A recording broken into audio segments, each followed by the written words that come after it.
Hello friends, good evening to all. Welcome to Adda 24/7 Telugu YouTube channel. So మనకి every day 8 పిఎంకి MCQ session అనేటువంటిది completely మనకి RRB group D, SSC, CHSL, CGL ఈ ఎగ్జామ్స్కి cover చేస్తూ so MCQs అనేటువంటివి polity, history, అదేవిధంగా జాగ్రఫీ సంబంధించినటువంటి అన్ని పార్ట్స్కి సంబంధించినటువంటి ఎంసీక్యూస్ చేయడం జరుగుతుంది. సో ఇందులో భాగంగా ఈరోజు మనము చాలా ఎక్కువ సార్లు రిపీట్ అయినటువంటి polity MCQs including RRB, SSC ఎగ్జామ్స్లో రిపీట్ అయినటువంటి క్వశ్చన్స్ మనం డిస్కస్ చేసుకోబోతున్నాం. So before going to that మనకి మాన్సూన్ సెలక్షన్ ఉత్సవ్ అనేటువంటిది అడ్డా 24/7 మీకు అందించడం జరుగుతుంది. సో ప్రతి యొక్క లైవ్ క్లాస్ కావచ్చు, లేదంటే బుక్స్ కావచ్చు, మెగా ప్యాక్స్ కావచ్చు 77% డిస్కౌంట్తో మీ ముందుకు రావడం జరుగుతుంది. Y250 అనేటువంటి కోడ్ యూటిలైజ్ చేసుకోండి. సో ఈ కోడ్ యూజ్ చేసుకుంటే మీరు అడ్డా యాప్ కూడా డౌన్లోడ్ చేసుకోండి. అడ్డా యాప్ డౌన్లోడ్ చేసుకున్న తర్వాత సో ఏదైనా కోర్స్ పర్చేస్ చేసుకోవాలనుకుంటే Y250 అనేటువంటి కోడ్ యూటిలైజ్ చేసుకోండి. 77% discount on flat on all products. ఓకేనండి. So before going to detail my sincere suggestion, so డెఫినెట్గా అందరూ కూడా సీరియస్గా ప్రిపేర్ అవ్వండి. RRB group D exam dates వచ్చేటువంటి అవకాశం ఉంది త్వరలోనే. మన ఛానల్లోనే సో ఎగ్జామ్ డేట్స్ కూడా అనౌన్స్ చేయబోతున్నాం. ఓకేనండి. సో ఆర్ఆర్బికి సంబంధించినటువంటి గ్రూప్ డి కోర్స్ మీకు కావాలనుకున్నట్టయితే Y250 అనేటువంటి కోడ్ యూస్ చేసుకోండి. ఆగస్టు 2 నుంచి క్లాసెస్ స్టార్ట్ అవ్వడం జరిగింది, ఆల్రెడీ ఇంకా రన్ అవుతున్నాయి. Daily 5 PM to 8 PM classes అండి. Daily 5 PM to 8 PM classes. ఎవరైనా వర్కింగ్ పర్సన్స్ ఉన్నా సరే ఈజీగా అవైల్ చేసుకోవచ్చు. Use Y250 code. See the first question. తెలుగులో కూడా క్వశ్చన్ ఇవ్వడం జరిగింది. ఒక హైకోర్టు న్యాయమూర్తిని మరొక హైకోర్టుకు బదిలీ చేయడానికి ఎవరు అధికారం కలిగి ఉన్నారు? ఇంగ్లీష్లో క్వశ్చన్ చూడండి. Who is authorised to transfer the judge of one high court to another high court? ఉదాహరణకి ఆంధ్రప్రదేశ్లో ఉండేటువంటి హైకోర్టు ఏదైతే ఉందో సో దాంట్లో ఉండేటువంటి జడ్జెస్ని తీసుకెళ్ళి కర్ణాటక హైకోర్టుకి బదిలీ చేస్తే, ట్రాన్స్ఫర్ చేస్తే, అంటే ఈ transfer of judges from one high court to another high court ఎవరు చేస్తారు, ఎవరు చేయగలరు? Who has the authority? సుప్రీంకోర్టుకి అథారిటీ ఉందా, లేదంటే ఆ పర్టికులర్ హైకోర్టు చీఫ్ జస్టిస్కి అథారిటీ ఉందా, లేదంటే పార్లమెంట్ చేస్తుందా, లేదంటే ప్రెసిడెంట్ చేస్తారా, లేదంటే కొలీజియం సిస్టమ్ చేస్తుందా, లేదంటే లా మినిస్టర్ చేస్తారా? ఇక్కడ 4 ఆప్షన్స్ ఇచ్చారు సింపుల్గా. ప్రెసిడెంట్ ఆఫ్ ఇండియా చేస్తారా, చీఫ్ జస్టిస్ ఆఫ్ ఇండియా చేస్తారా, కొలీజియం సిస్టమ్ చేస్తుందా, లేదంటే law minister transfer of judges from one court to another court చేస్తారా? సో జడ్జిల యొక్క బదిలీ అనేటువంటిది ఎవరు చేస్తారు? ఫాస్ట్గా కమెంట్ బాక్స్లో కమెంట్ చేయండి వితౌట్ ఎనీ లేట్. ఫాస్ట్గా. ఎస్, వెరీ గుడ్, ఆన్సర్ బాగా చేస్తున్నారు. సో ఎప్పుడైనా గుర్తుపెట్టుకోండి, అపాయింట్మెంట్ ఆఫ్ జడ్జెస్ కానివ్వండి, ట్రాన్స్ఫర్ ఆఫ్ జడ్జెస్ కానివ్వండి ఎవరి చేతుల మీదుగా జరుగుతుందయ్యా అంటే రాష్ట్రపతి. ఎవరండి? రాష్ట్రపతి చేతుల మీదుగా అపాయింట్మెంట్ కానివ్వండి, లేదంటే ట్రాన్స్ఫర్ ఆఫ్ జడ్జెస్ కానివ్వండి జరుగుతుంది. మరి రిమూవ్ చేసేది ఎవరు? దానికి ఒక ప్రొసీజర్ ఉందండి. పార్లమెంటు 2/3 మెజారిటీతో రిమూవ్ చేసి తర్వాత ప్రెసిడెంట్ ఆఫ్ ఇండియా సంతకం పెడితే అప్పుడు రిమూవ్ అవ్వడం జరుగుతుంది. సో అది ఒక ప్రొసీజర్ అనమాట. ఓకేనండి. సో ఈ క్వశ్చన్కి ఆన్సర్ వచ్చేసి president of India will transfer the judges from one high court to another high court. Next చూడండి. Postal voting is otherwise called. Postal voting అంటే ఫర్ ఎగ్జాంపుల్ మీకు తెలిసినటువంటి ఫ్రెండ్స్ కానివ్వండి, మీ రిలేటివ్స్ కానివ్వండి, ఎవరైనా, లేదంటే మీ పేరెంట్స్లో ఎవరైనా గవర్నమెంట్ జాబ్ హోల్డర్స్ ఉంటారు, ఎలక్షన్ డ్యూటీలకు వెళ్తూ ఉంటారు. ఓకేనండి. ఎలక్షన్ డ్యూటీలకు వెళ్తూ ఉంటారు. పోలీసులు కానివ్వండి, లేదంటే టీచర్స్ కానివ్వండి, అదర్ డిపార్ట్మెంట్స్ ఎవరైనా గవర్నమెంట్లో చేస్తూ ఉంటే ఎలక్షన్ డ్యూటీలకు వెళ్తారు. మరి మనమేమో ఓటు వేస్తున్నాం, ఎర్లీ మార్నింగ్ వెళ్ళి నీట్గా వేసేసుకుంటున్నాం. తర్వాత మరి ఇలా డ్యూటీలో ఉన్న వాళ్ళ కోసం పోస్టల్ ఓటింగ్ అనేటువంటిది ఉంటుందండి. దాన్ని ఏమంటారు? పోస్టల్ ఓటింగ్ని ఏమంటారు? ఇది ఎవరైతే ఎలక్షన్ డ్యూటీలో పార్టిసిపేట్ చేస్తారో, ఎవరైతే గవర్నమెంట్ సర్వీసెస్లో ఉంటారో ఓటింగ్ టైంకి, సో వారు ఓటు హక్కు వినియోగించుకునేటువంటి దాన్ని మనం ఇక్కడ పోస్టల్ ఓటింగ్ అంటాం. It is otherwise also called as proxy voting. Proxy voting is right answer అండి. ఓకేనండి. Proxy voting. ఇక్కడ సీక్రెట్ ఓటింగ్ అనేది ఎక్కడ ఉంటుంది? సీక్రెట్ ఓటింగ్ మనం వేసే సీక్రెట్ ఓటింగ్ కదా. మనం వేసే ఓటు మనకు తప్ప ఎవరికి తెలియదు. ఓపెన్ బ్యాలెట్ ఓటింగ్ ఉంటుందండి. ఓపెన్ బ్యాలెట్ అంటే ఇలా, ఇదిగో ఈ వ్యక్తికి ఓటు వేస్తున్నానని తెలియజేసేటువంటిది ఎక్కడ అంటే మనకి ఉపరాష్ట్రపతి ఎన్నికల్లో, ఉపరాష్ట్రపతి కాదు, రాజ్యసభ ఎన్నికల్లో రాజ్యసభ సభ్యుల యొక్క ఎన్నికలు ఎవరు ఎన్నుకుంటారంటే ఎమ్మెల్యేస్ ఎన్నుకుంటారు. సో ఈ పర్టికులర్ ఎమ్మెల్యే ఏ రాజ్యసభ మెంబర్కి వేస్తున్నారు అని చెప్పేసి ముందుగానే ఆ యొక్క ఓపెన్ బ్యాలెట్ సిస్టమ్ అనేటువంటిది ఉంటుంది. మిగతా అన్ని కూడా సీక్రెట్ ఓటింగే. ఇక్కడ మీరు ప్రశ్న చూడండి, ఈ కింది సంస్థలకు ఒక లక్షణం సాధారణం, అదేంటో కనుక్కోండి. సో ఆ సంస్థలు ఏంటి? సుప్రీంకోర్టు ఒకటి, ఎన్నికల సంఘం ఒకటి, యూపీఎస్సీ, కాగ్ కార్యాలయం. 4 సంస్థలు ఇచ్చారండి. Supreme court, election commission of India, UPSC అంటే union public service commission, office of comptroller and auditor general. ఈ 4 కూడా ఈ యొక్క సంస్థలు ఏవైతే ఉన్నాయో, ఈ యొక్క బాడీస్ ఏవైతే ఉన్నాయో వాటిలో కామన్గా ఉన్నటువంటి పాయింట్ ఏమిటి అని అడుగుతున్నారు. సాధారణంగా ఉండేటువంటి ఒక లక్షణం ఏమిటి? అవి అడ్వైజరీ బాడీసా? కాదండి. అవి అడ్వైజ్ ఇస్తాయా? నో. ఎక్స్ట్రా కాన్స్టిట్యూషనల్ బాడీయా? కాదు. ఓకేనండి. They are controlled by లెజిస్లేచరా?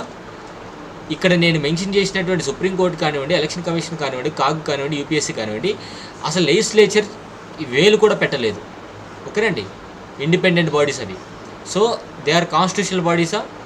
Yes, they are constitutional bodies. అంటే రాజ్యాంగంలో ఆర్టికల్ ద్వారా పొందుపరిచినటువంటి సంస్థలు. వాటికి స్వయం ప్రతిపత్తి అంటే ఇండిపెండెన్సీ అనేటువంటిది ఉంటుంది. స్వతంత్రంగా పనిచేసేటువంటి అవకాశం వాటికి ఉంటుంది. Option 4 is the right answer. Next, ద్రవ్యేతర బిల్లులపై పార్లమెంటు ఉభయ సభలు మధ్య విభేదాలు తలెత్తితే, అంటే మనీ బిల్ కాకుండా మిగతా ఏవైనా బిల్స్ ఉన్నట్టయితే ఆ బిల్స్ విషయంలో లోక్సభ ఎస్ అంటుంది, రాజ్యసభ నో అంటుంది, ఆర్ వైస్ వర్సా. ఇలాంటి సందర్భంలో ఒక హౌస్కి మరొక హౌస్కి డిఫరెన్స్ ఆఫ్ ఒపీనియన్ వచ్చినప్పుడు ఆ బిల్స్ పాస్ చేయాలంటే ఏం చేస్తారు? లేదా ఆ బిల్ అనేటువంటిది వేగిపోతుందా?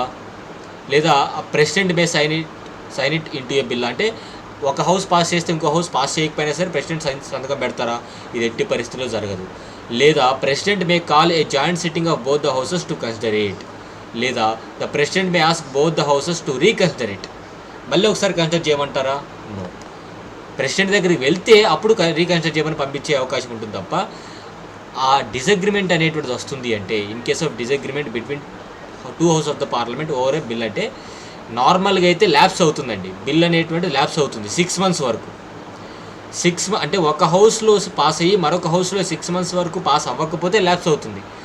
లేదు అలాగే ఉందనుకోండి, అప్పుడు జాయింట్ సిట్టింగ్కి పిలిచేటువంటి అవకాశం ఉంటుంది. సో ఈ ప్రశ్నకు ఆన్సర్ మనకి డిసగ్రిమెంట్ అనేటువంటిది ఉంటే జాయింట్ సిట్టింగ్ పిలిచేటువంటి అవకాశం రాష్ట్రపతి చేయడం జరుగుతుంది.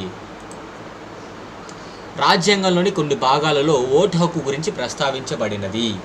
Right to vote is mention in part of the constitution related to. Right to vote ఎక్కడ మెన్షన్ చేశారు? ఫండమెంటల్ రైట్స్లో ఉందా? లేదు. యూనియన్ లెజిస్లేచర్లో అంటే పార్లమెంట్కి సంబంధించింది ఉందా? లేదు.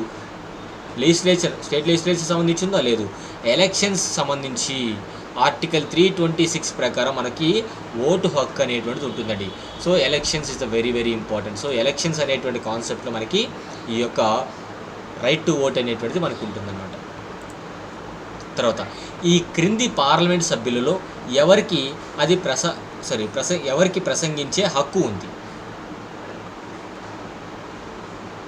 నాన్ మెంబర్స్ అండి, అంటే పార్లమెంట్ సభ్యులు కాని వారు కూడా. నార్మల్గా అయితే పార్లమెంట్ అంటే లోక్సభ ప్లస్ రాజ్యసభ. ఈ సభల్లో ఎవరెవరు ఉంటారు? సభ్యులు ఉంటారు. సభ్యులు కాకపోయినా సరే పార్లమెంట్లో మాట్లాడేటువంటి అవకాశం, స్పీచ్ ఇచ్చేటువంటి అవకాశం, అడ్రస్ చేసేటువంటి అవకాశం ఎవరికి ఉంటుంది అని అడుగుతున్నారు. ఎలక్షన్ కమిషనర్ కా? నో. చీఫ్ జస్టిస్ కా? నో. సొలిసిటర్ జనరల్ కా? No. The first law officer in the country attorney general. మనకి attorney general according to article 76 of Indian constitution, attorney general అనేటువంటి వ్యక్తికి ఆయన ఎంపీ కాకపోయినా సరే, ఎవరండి? ఆయన ఎంపీ కాకపోయినా సరే డెఫినెట్గా ఆయన్ని ప్రసంగించవచ్చు అనమాట పార్లమెంట్ ఉభయ సభల్లో కూడా. కానీ ఓటు వేసేటువంటి అవకాశం లేదు. ఫైనాన్స్ కమిషన్ ఏ కాలానికి ఏర్పడుతుంది? ఎంత కాలానికి ఏర్పడుతుంది? ఫైనాన్స్ కమిషన్ ఎంత కాలానికి ఏర్పడుతుంది? For which period the finance commission is formed? మనకి రీసెంట్గా 15th finance commission NK Singh నేతృత్వంలో రాష్ట్రపతి రామ్నాథ్ కోవింద్ గారికి ఆ యొక్క రిపోర్ట్ అనేటువంటిది కూడా ఇవ్వడం జరిగింది. సో ఫైనాన్స్ కమిషన్ రిపోర్ట్ రాష్ట్రపతికి ఇవ్వడం జరుగుతుంది. రాష్ట్రపతి పార్లమెంట్కి ప్రవేశపెట్టడం జరుగుతుంది. ఫైనాన్స్ కమిషన్ అనేటువంటిది ఎంతకాలం వరకు ఏర్పాటు చేయడం జరుగుతుందంటే for a period of 5 years, 5 సంవత్సరాల కాలం వరకు. అంటే వాళ్ళు ఇచ్చేటువంటి రికమెండేషన్స్ ఆ ఇచ్చిన సంవత్సరం నుంచి 5 సంవత్సరాల వరకు అవి ఇంప్లిమెంట్లో చేసుకోవచ్చు అనమాట. చివరకు పంచవర్ష ప్రణాళికను ఎవరు ఆమోదించారు ఆర్ ఆమోదిస్తారు? Who finally approves the draft 5-year plan? ఎవరు చెప్పండి ఫాస్ట్గా. ఫైనాన్స్ కమిషనే ఆమోదించుకుంటుందా, లేదా రాష్ట్రపతి ఆమోదిస్తారా, లేదంటే నేషనల్ డెవలప్మెంట్ కౌన్సిల్ ఆమోదిస్తుందా, పార్లమెంటు మరియు రాష్ట్ర శాసన సభలు ఆర్ శాసన మండలిలు ఆమోదిస్తాయా? ఈ క్వశ్చన్కి ఆన్సర్ చెప్తే గ్రేట్. 5-year ప్లాన్ ఏదైతే ఉంటుందో రూపుదిద్దిన తర్వాత ఎస్ ఇది ఆమోదింపబడింది అని ఎవరు ముద్రించడం, ఎవరు గుర్తించడం జరుగుతుంది? వీళ్ళెవరూ కాదండి. ఇక్కడ మెన్షన్ చేసినటువంటి finance commission, president, parliament, legislature కాదు. It is NDC, national development council. ఎన్డీసీలో ఎవరెవరు భాగం ఉంటారంటే finance commission chairman, that is prime minister, finance commission deputy chairman, ఓకేనండి. తర్వాత all the states chief ministers దాంట్లో మెంబర్స్ అనమాట. క్రింద పన్నులలో రాష్ట్ర వాటాను నిర్ణయించే అధికారం ఎవరికి ఉంది? The deciding authority of state share in central taxes is. కేంద్రానికి వచ్చేటువంటి పన్నులలో రాష్ట్రాలకు ఎంత వాటా ఇవ్వాలి అని చెప్పేటువంటి అధికారం ఎవరికి ఉంది? ఫైనాన్స్ కమిషన్కు ఉందా, ప్లానింగ్ కమిషన్కు ఉందా, ఎలక్షన్ కమిషన్కు ఉందా, ఫైనాన్స్ మినిస్టర్కు ఉందా? ఈజీగా మీరు ఎలక్షన్ కమిషన్ రిమూవ్ చేయొచ్చు, ఎందుకంటే ట్యాక్స్ల గురించి అది మాట్లాడదు. ఫైనాన్స్ కమిషన్ ఖచ్చితంగా కాదు, ఎందుకంటే మనకి ఫైనాన్స్ మినిస్టర్ ఖచ్చితంగా కాదు. ఫైనాన్స్ కమిషన్ ఇస్తే రైట్ ఆన్సర్ అవుతుందండి, ఎందుకంటే ప్లానింగ్ అనేది ఓన్లీ ప్లానింగ్ మాత్రమే వస్తుంది, ట్యాక్సెస్ గురించి మాట్లాడదు. కానీ ఫైనాన్స్ కమిషన్ మాత్రం ఎంత పన్నులు కలెక్ట్ చేస్తున్నారు, ఎంత డిస్పాచ్ చేస్తున్నారు అంతా కూడా మనకి ఇక్కడ క్లియర్ కట్గా ఉంటుంది. So finance commission is the right answer. Public service commission ఎప్పుడు ఏర్పడింది? యూపీఎస్సీ యొక్క అసలు వర్షన్ ఏర్పాటు ఎలా చేశారు? When was the public service commission the original version of UPSC setup? మనకి ఈరోజు ఏదైతే యూనియన్ పబ్లిక్ సర్వీస్ కమిషన్ అంటున్నామో అది భారతదేశంలో మొట్టమొదటిసారిగా ఎప్పుడు ఎస్టాబ్లిష్ చేశారు అది అడుగుతున్నారు. 1 April, 1 October, 15 August 1947, 26 Jan 1949. ఇక్కడ కన్ఫ్యూజ్ అయ్యేది ఏంటంటే, సరే రాజ్యాంగం అమలైంది ఇప్పుడు కాబట్టి ఇది అయ్యుండొచ్చు, స్వతంత్రం వచ్చింది కాబట్టి ఇది అయ్యుండొచ్చు, ఓకేనండి, ఈ 2 అయ్యుండొచ్చు అంటారు. కానీ ఈ 2 రాంగ్. మనకి బాగా గుర్తుపెట్టుకోవాల్సింది వచ్చేసి 1 October 1926 is the right answer, wear the public service commission was formed. తర్వాత దాన్ని యూపీఎస్సీగా రూపుదిద్దింది January 26, 1950 తర్వాత అండి. ముందు దాన్ని ఏమనేవాళ్ళు? పబ్లిక్ సర్వీస్ కమిషన్ అనేవాళ్ళు. దాని తర్వాత union public service commission, joint public service commission, state public service commission ఇలా మార్చడం జరిగింది, ఇలా డివైడ్ అవ్వడం జరిగిందనమాట. స్టేట్ పబ్లిక్ సర్వీస్ కమిషన్, ఉదాహరణకి ఏపీపీఎస్సీ, టీఎస్పీఎస్సీ అట్లాగా. 2 రాష్ట్రాలు కలిపి ఉన్నట్టయితే జాయింట్ పబ్లిక్ సర్వీస్ కమిషన్ అంటాం. నెక్స్ట్, అసెంబ్లీ ద్వారా రాష్ట్ర శాసన మండలిలో ఎంతమంది సభ్యులు ఎన్నికయ్యారు? మనకి ఒక రాష్ట్రానికి శాసన మండలి అనేటువంటిది ఎంత స్ట్రెంత్ ఉంటారంటే 1/3 ఆఫ్ లెజిస్లేటివ్ అసెంబ్లీ స్ట్రెంత్ అనమాట. ఉదాహరణకి ఆ రాష్ట్రంలో ఎమ్మెల్యేలు 180 మంది ఉన్నట్టయితే వారిలో 3వ వంతు అంటే 60 మంది ఎమ్మెల్సీలు ఉంటారు. 1/3 of the total strength of the legislative assembly. ఇప్పుడు ఆ 60 మందిని కూడా ఎలా ఎన్నుకుంటారు? గ్రాడ్యుయేట్ ఎలక్షన్స్ అంటాం. అంటే ఎవరైతే 3 సంవత్సరాల డిగ్రీ క్వాలిఫై అయ్యారో వారు కొంతమందిని ఎమ్మెల్సీని ఎలక్ట్ చేసుకోవచ్చు. గవర్నర్ కోటాలో 1/12 గవర్నర్ కోటా, ఓకేనండి. ఇక్కడ మనకి ఎమ్మెల్యేలు కూడా కొంతమందిని ఎన్నుకుంటారు. అంటే అసెంబ్లీలో ఉండేటువంటి ఎమ్మెల్యేలు కొంతమంది ఎమ్మెల్సీని ఎన్నుకుంటారు. ఎంతమందిని ఎన్నుకుంటారు? 1/3 మెంబర్స్ ఆఫ్ ద లెజిస్లేటివ్ కౌన్సిల్ని ఎమ్మెల్యేస్ ఎన్నుకుంటారు. 1/3 అంటే ఎంత? 1/3 ఉదాహరణకి 60 అనుకోండి, అంటే 20 మంది ఎమ్మెల్సీలని ఖచ్చితంగా ఎమ్మెల్యేలు ఎన్నుకుంటారు. మరొక 20 మందిని అంటే మరొక 1/3ని లోకల్ బాడీస్ అంటాం.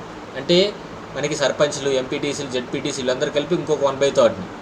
1/12 వచ్చేసి మనకి గవర్నర్ కోటాలో నామినేటెడ్ పదవులు ఉంటాయి, ఓకేనండి. 1/6 వచ్చేసి మనకి obviously graduate elections, teacher elections ఉంటాయి, ఓకేనండి. అది పర్ఫెక్ట్ ఆన్సర్.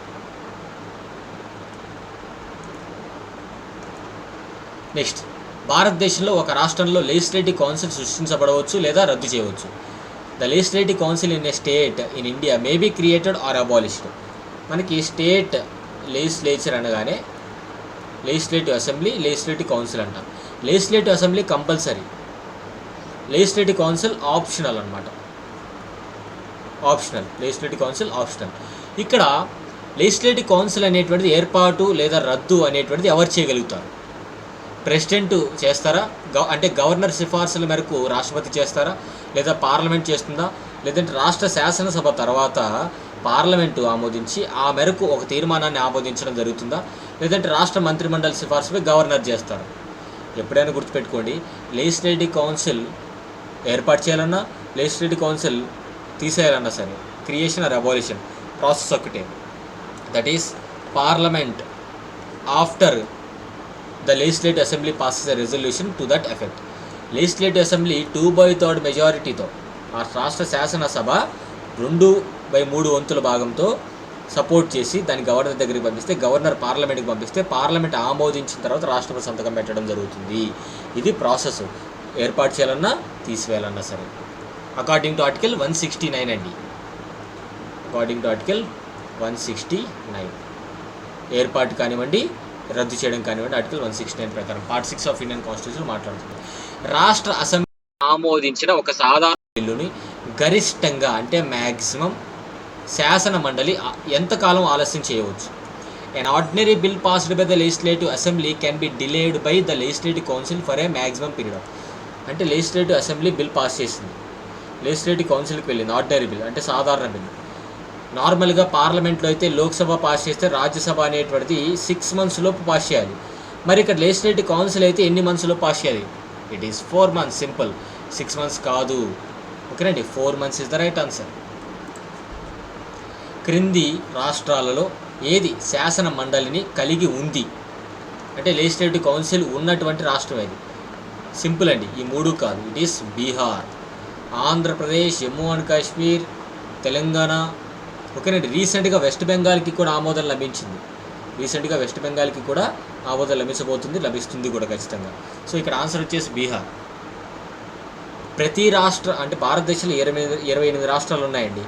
28 లెజిస్లేటివ్ అసెంబ్లీస్ ఉంటాయి, కానీ 6 స్టేట్స్కి మాత్రమే లెజిస్లేటివ్ కౌన్సిల్స్ ఉన్నాయి. అంటే ఆ రాష్ట్రం యొక్క ఇష్టం అనమాట, ఆ రాష్ట్ర శాసనసభ యొక్క ఇష్టం పెట్టాలా వద్దని.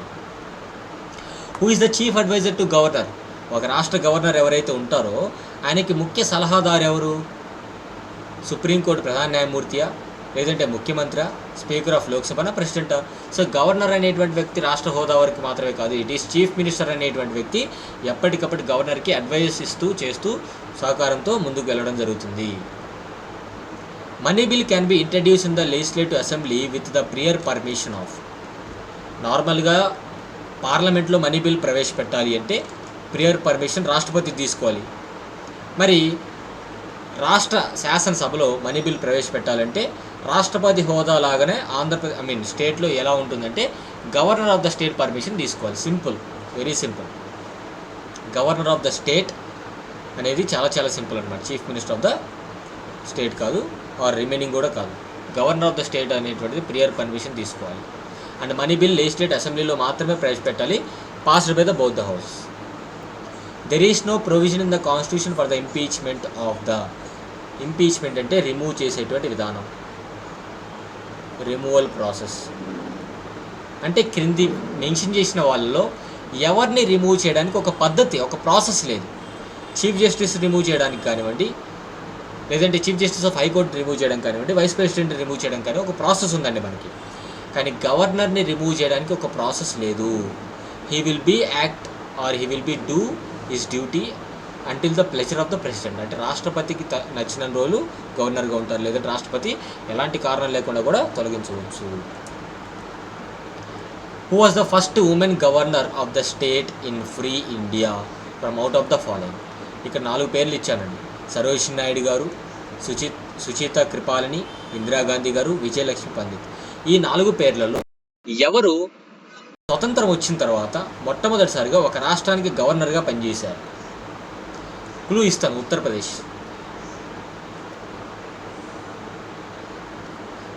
గవర్నర్గా ఒక వ్యక్తి పనిచేశారు 4 that is Sarojini Naidu. The nightingale of India అంటామండి. ఓకేనండి, ద నైటింగేల్ ఆఫ్ ఇండియా అంటాం. Next, the state in India are demanding greater autonomy from the centre in the dash fields.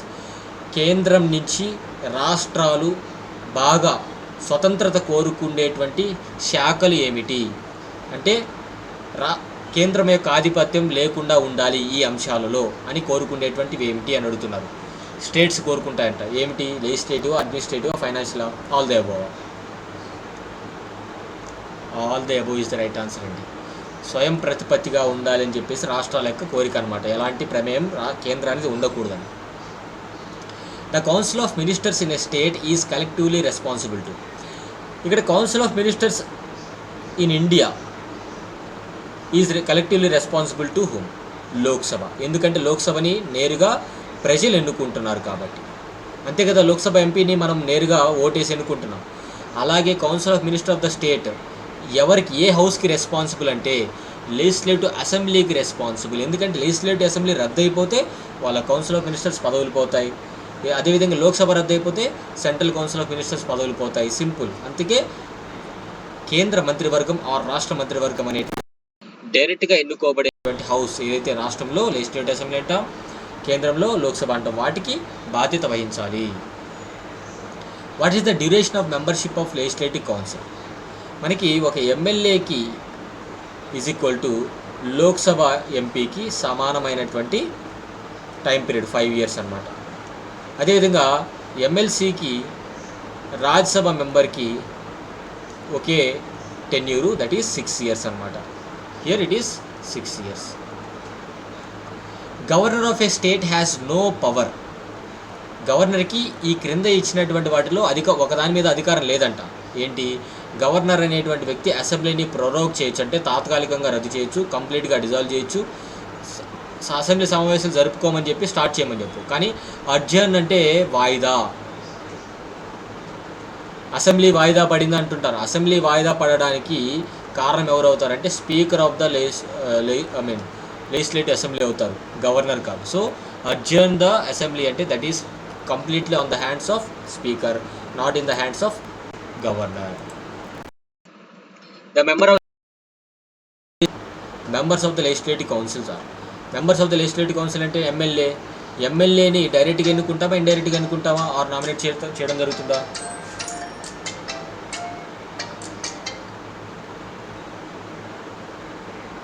So ఎమ్మెల్యేస్ని directly elected by the people అండి. MLAs అనేటువంటి వారు directly elected by the people. Money bill originate in the state legislative assembly on the recommendation of. ఇందాకే చెప్పాను, money bill అనేటువంటిది legislative అసెంబ్లీలో ప్రవేశపెట్టాలంటే ఎవరి permission, ఎవరి రికమెండేషన్ తీసుకోవాలంటే గవర్నర్ ఆఫ్ ద స్టేట్.